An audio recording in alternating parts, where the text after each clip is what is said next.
We have seen that the EMF generated in this rectangular loop when one arm is moving with the velocity v is BLV. This is the magnitude of the EMF generated. And which type of EMF? Motional EMF, because this arm is moving and that is continuously changing the magnetic flux going through this magnetic loop. So this is the way.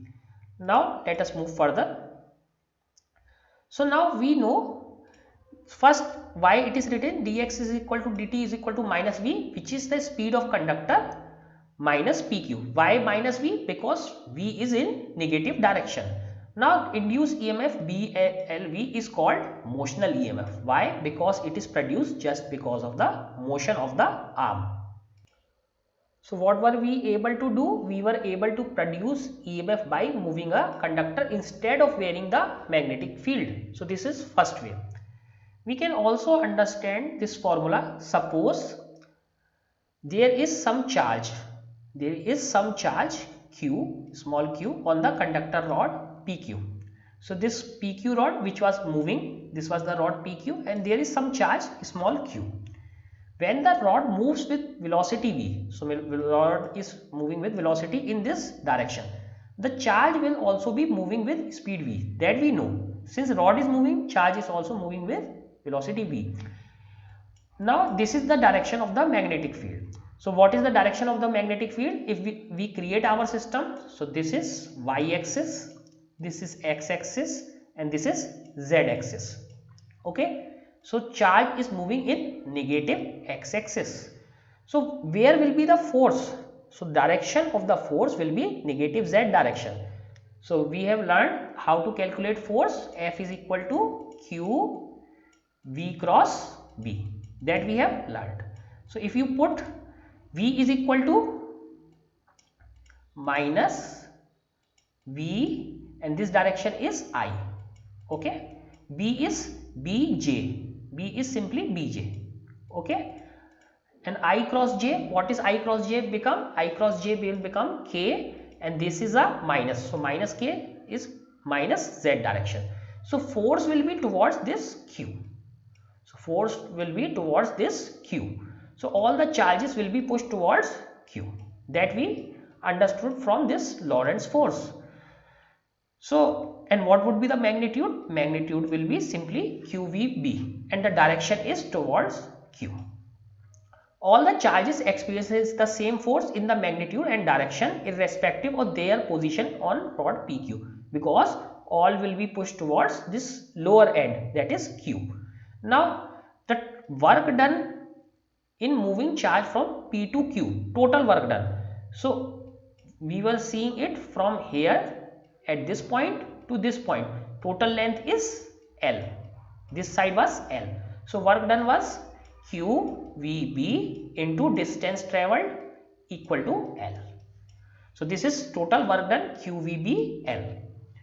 Now what is the EMF? EMF is work done per unit charge, that we have learned. So EMF generated is W by Q. If we divide this by Q, so what we get?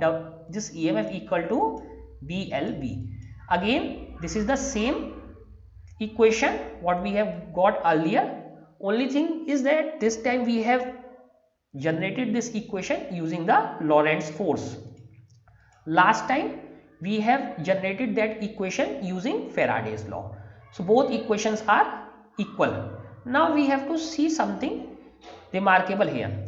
So now both the equations give same. The equation gives EMF induced across rod PQ is identical to previous equation. We state that our representation is not wholly rigorous. That means we have not used very rigorous method, but we have calculated, and this is BLV.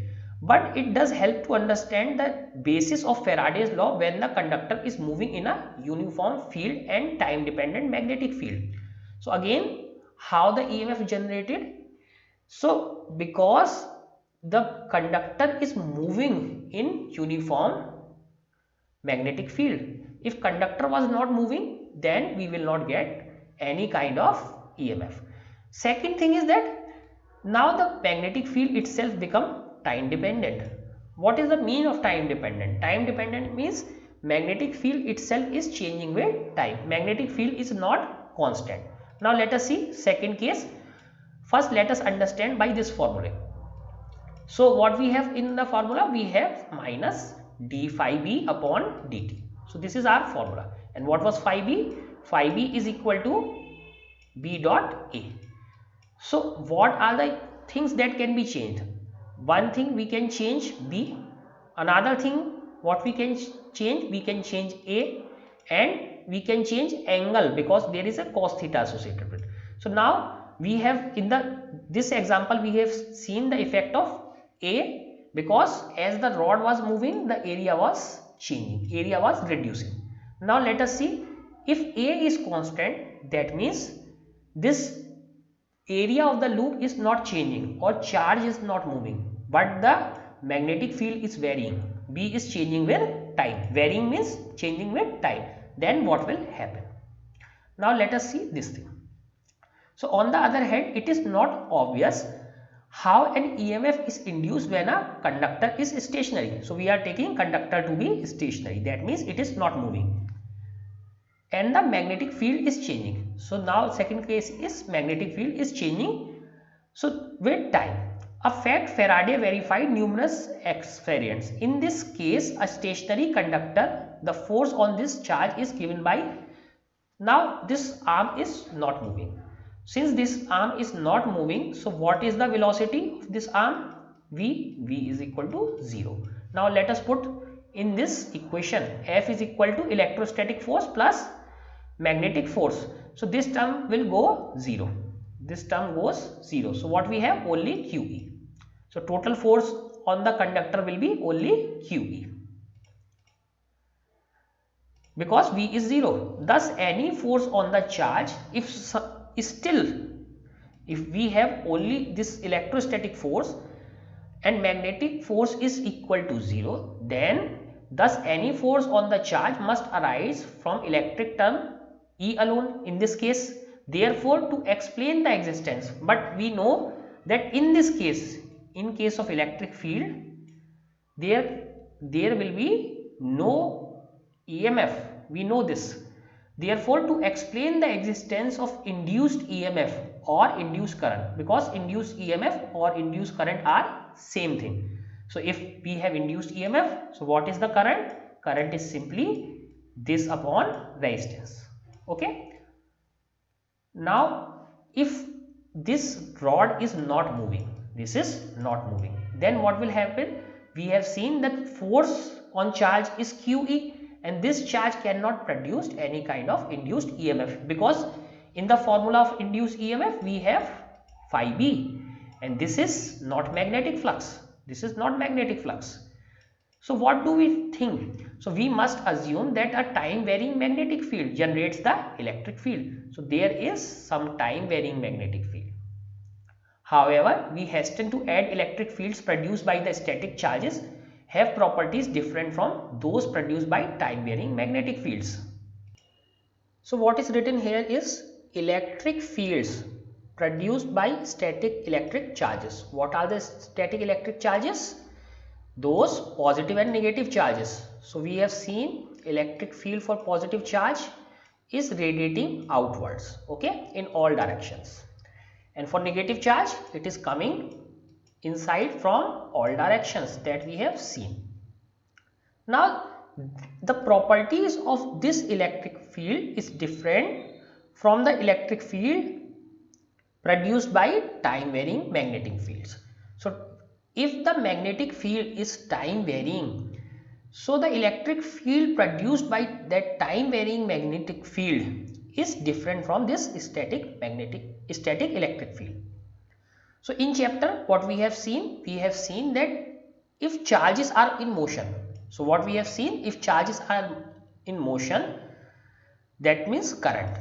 So current can produce a kind of magnetic field, and that magnetic field produces a force or torque on a magnet. So that we have seen.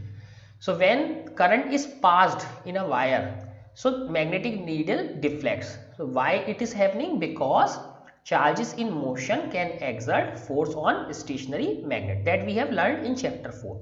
Similarly, what we are learning here, if a bar magnet is in motion, or more generally a changing magnetic field. So bar magnet is in motion. So what happens when bar magnet is in motion, magnetic field change, because magnetic field for a bar magnet will something like this. If it is moving in this direction, so magnetic field will continuously change. So that can exert a force on stationary charge. So now let us summarize this. So what is happening? So what we see in the previous chapter, that if there is a current, that means charge is moving. So that moving charge can turn this magnetic needle or can exert force or torque on a stationary magnet.